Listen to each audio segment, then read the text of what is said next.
What is up, YouTube? HPJ here, and I'm coming at you guys today because we are going to be talking about probably one of my favorite influences and one of my favorite structure decks in the Yu-Gi-Oh franchise, Lord of the Storm. It has been 20 years approximately since this structure deck has been released in both the TCG and OCG. And I'm going to celebrate it by talking about it.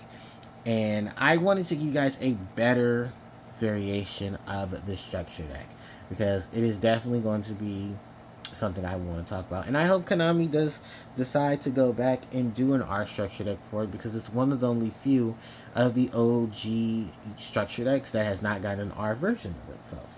Lord of the Storm was first released in the OCG March 18th of 2006.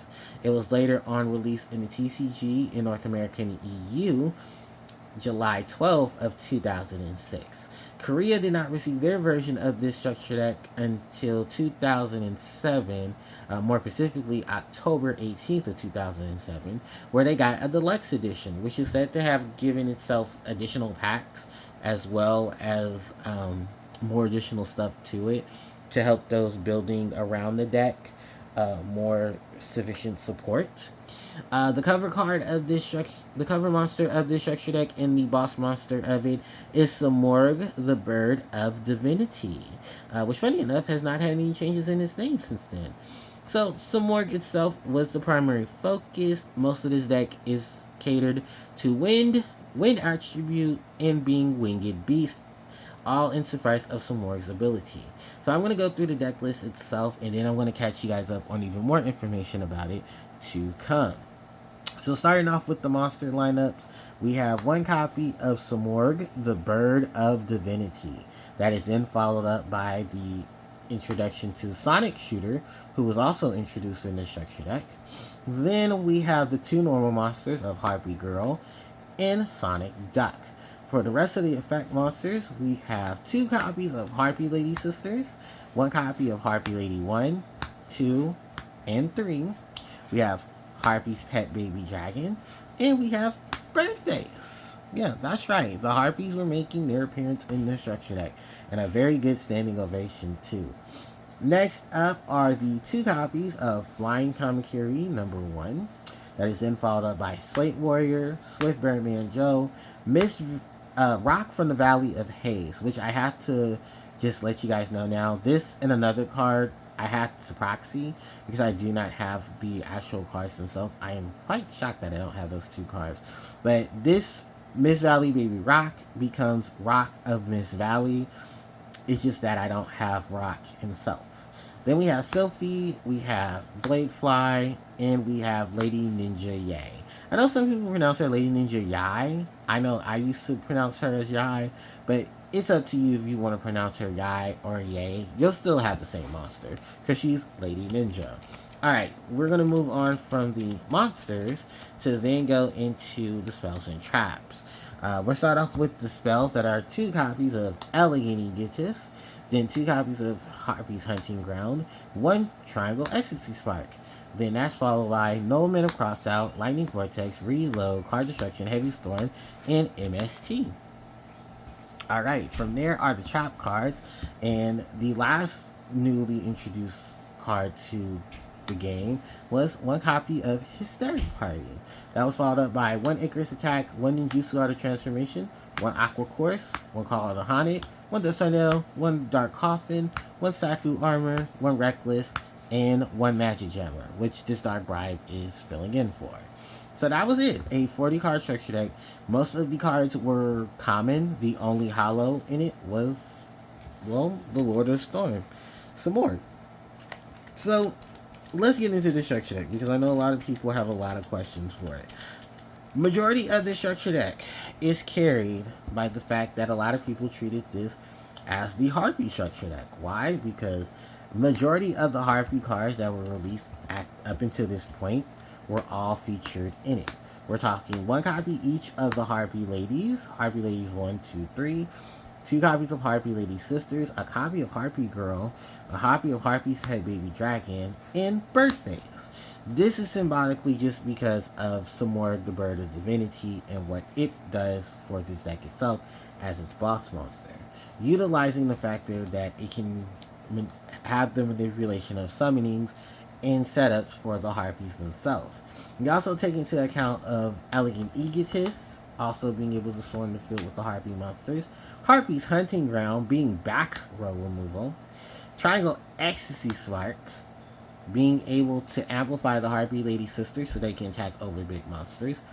And notoriably, Hysteric Party, which was the first trap card associated with the Harpy archetype, by allowing you to discard one card from your hand to special summon as many Harpy Ladies from your graveyard to the field. If this card is removed from the field, destroy the monsters that were summoned by it. So, the thing about Hysteric Party is that this was basically how Harpies flooded the board. You got enough Harpies in your graveyard, Harpy Ladies in your graveyard, you would discard a card from your hand to summon them. Problem at this point in time, there are only 5 Harpy Ladies, and this card did not include Harpy Lady Sisters, which is ironic because Hysteric Party in Yu-Gi-Oh! Rush Duel counts Harpy Lady Sisters into addition of this card's effect. So, it's definitely promising that 1 year later after this card's release, that Harpy Queen made her appearance, and she became another asset to the Harpy mainstays. Not only as a 3-of, but a consistent setup for Hysteric Party itself, for her ability to send herself from the hand to the graveyard, to then add Harpy's Hunting Ground from your deck to your hand. Because one of the big major pushing factors of Force of the Breaker was that Force of the Breaker had all these field spell searchers in it. And one of them was being Harpy Queen, who, funny enough, does not appear in the artworks of the field spell that she searches for, which is Harpy's Hunting Ground. Almost every other field spell searcher has artwork of their field spell, except for Glyph the Gliding Bird, that searches for the Castle of Strong Bird, which is crazy. Outside of that, really, yeah, this was all of the Harpy cards that were printed in this to associate with the Harpy archetype. Now, the thing about Simorgh, the Bird of Divinity, I almost called it the Bird of Sovereignty, that's its Exceed monster's name, is that Simorgh is a level 7 wind attributed winged beast type monster, rocking 2700 attack and 1000 defense. Now, its effect reads that it cannot be special summoned. Okay, perfectly fine. All of its tributes must be wind. Okay. During each player's end phase, each player will take 1,000 points of damage. If there are spells and trap cards on the field, the damage is reduced by 500. Okay, simple enough. Seeing as now why the Harpy cards were in here. Harpy's Hunting Ground not only gives a boost to Simorgh for being a winged beast monster, so it'll be 1900 attack, 1200 defense, but also the fact that the Harpy Ladies can come into the board and destroy back row. So you can clear out your opponent's back row, which at that point in time was definitely heavily used, and then pit shot each of them with the Harpy summon, playing cards like Elegant Egotist and Hysteric Party to do your massive Harpy summons and then blow up the back row to get yourself together. The other thing about Simorgh, the Bird of Divinity, which I do cater to this, is that this was the first boss monster that was a winged beast. There were very much no other boss monster winged beast monsters at that time. So it was very much a cadence to a lot of players. Where were all the really good wind support cards that had already been printed at this time? We already had enough of the Harpies. Harpy Lady 1 was here giving her attack boost. But then we also want to know, well, where's the tribute summon monster that was printed for this archetype? For this type of structure deck. Where was Whirlwind Prodigy, who hadn't had a reprint since Flames of Eternity? For those who don't know who this guy is, this is Whirlwind. Whirlwind is a level 4 wind attribute fairy type monster, 1500 attack and 1600 defense. Whirlwind Prodigy has the ability that if you tribute summon a wind monster, and you treat this one monster as 2 tributes instead of 1, meaning that you can summon this monster, then on your turn, you tribute it to then play Simorgh the Bird of Divinity. No video game, as far as I know, outside of maybe Tag Force, featured Whirlwind Prodigy, because I don't know what was going on with the Nintendo DS games, but alright guys, there was a lot of cards you were missing from your database. And then on top of that, here is probably one of the easiest monsters to put into your structure deck, and you did no such thing. No such thing printed for the OCG, no thing printed for Korea. They completely kicked Whirlwind Prodigy to the curb. It is sad to also say this, but in the episode of Yu-Gi-Oh! GX where Simorgh was summoned, they used Whirlwind Prodigy to tribute it for the summon of Simorgh, the Bird of Divinity. So for those who want a little history lesson there, during the Yu-Gi-Oh! GX anime, during Season 3, Jayden decides to go back to the Duel Monsters world so he can find Jesse, who sacrificed himself so that the others can, so that Duel Academy could get back into the real world. Well, Jayden blames himself and he wants to go track down Jesse. In the process of this, the others decide to help Jayden, and they use their attacks of their monsters to open up to stabilize a portal that will allow them to travel back into into the Duel Monsters dimension. When they get to the Duel Monsters dimension, they notice that there's a whole bunch of encampments and Duel Monsters being enslaved. Jayden, being the hero that he is, wants to free them so that he can find out where Jesse is and maybe one of the monsters themselves know. While getting into the hijinks to try to basically free the monsters, Jayden runs into Sky Scout, or as he's known at that point in time, Harpie's brother, and is challenged to a duel by Harpie's brother if they would want to proceed to rescue the captives. So, in the duel there's a whole bunch of cards that were introduced in that duel, but never released until almost 15 years after the initial duel itself aired. First off was Whirlwind Prodigy, who was already there, but completely shafted out of the structure deck. The next one is Winged Requital, a draw power card for Winged Beast decks. If all monsters you control are Winged Beast monsters, you control at least two with a different name, you can then draw two cards, which you only activate one Winged Requital per turn. Which would have been a really good card to associate with this deck because there's nothing but majority Winged Beast monsters in here. So this would have been a good addition to them. The next one is Summon Storm, which was also played during the duel with Jayden versus Harpie's brother, because Summon Storm allows you to pay 800 of your life points to summon a level 6 or lower wind monster from your hand.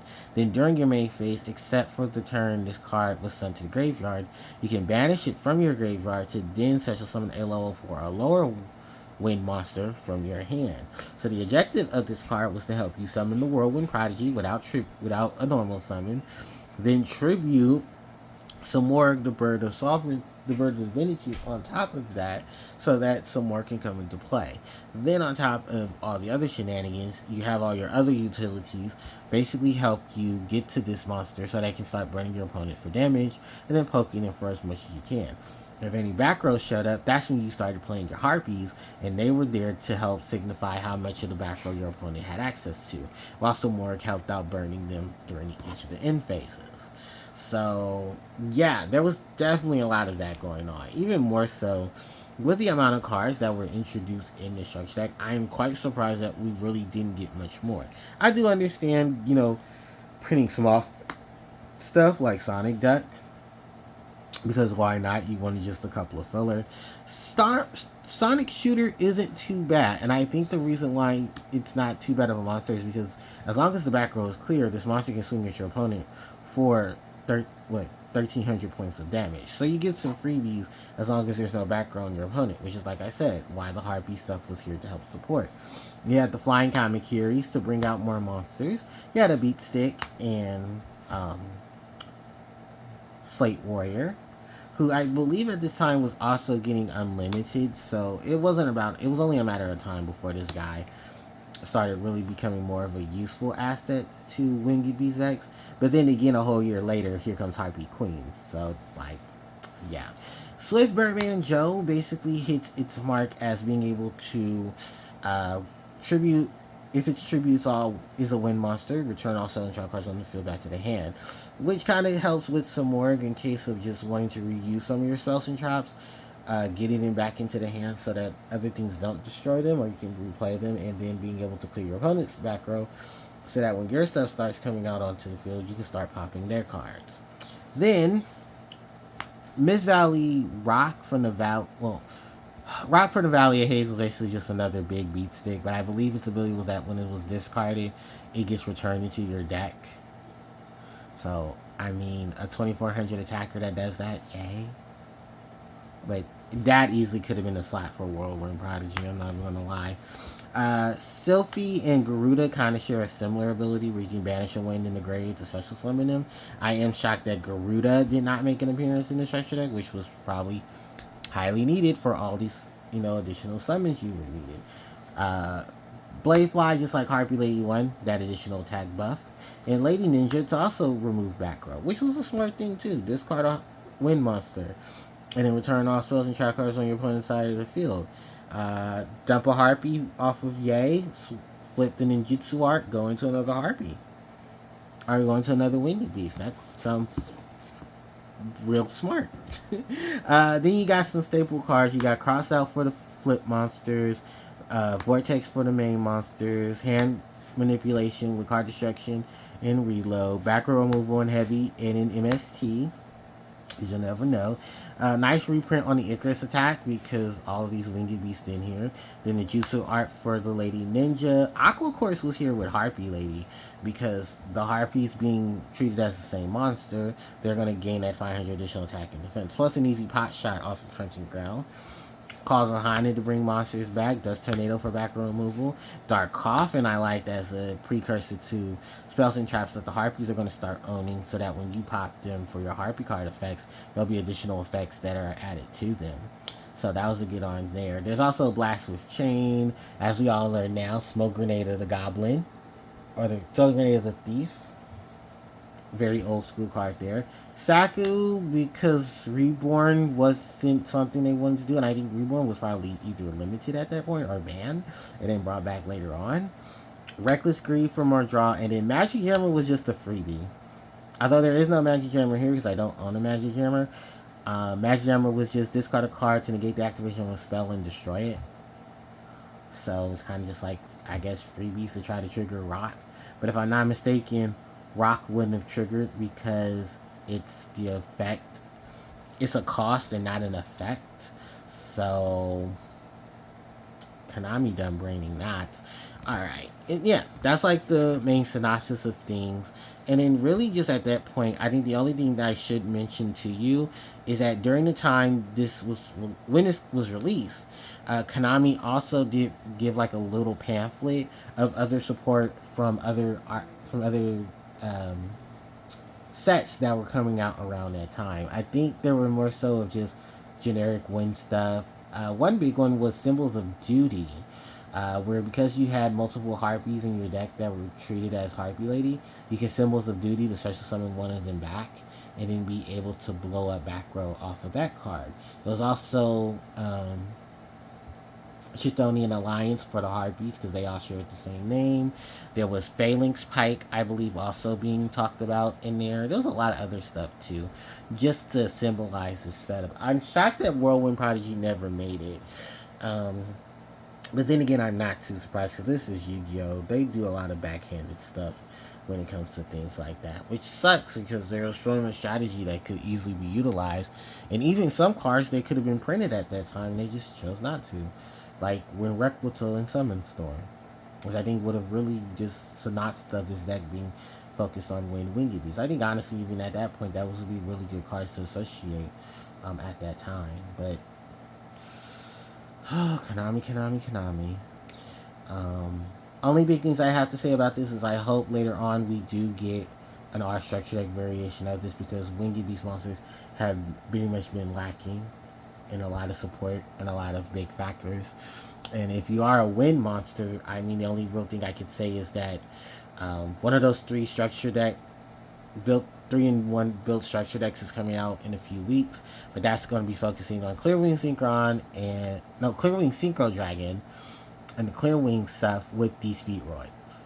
So that is the thing. Well, alright you guys, that's going to wrap it up for today's video. Let's give a big hooray and happy birthday to Simorgh the Bird of Divinity, Sonic Shooter, and of course Hysteric Party. I am going to go ahead and just take myself some rest and leave. But I appreciate you guys coming to watch this video, and thank you guys so much for watching all of my content. Don't forget to like, comment, share, and subscribe. You can hit the notification bell to be informed of when I upload more content, and the socials are in the description box below. Thank you guys so much for watching, and HPJ signing out.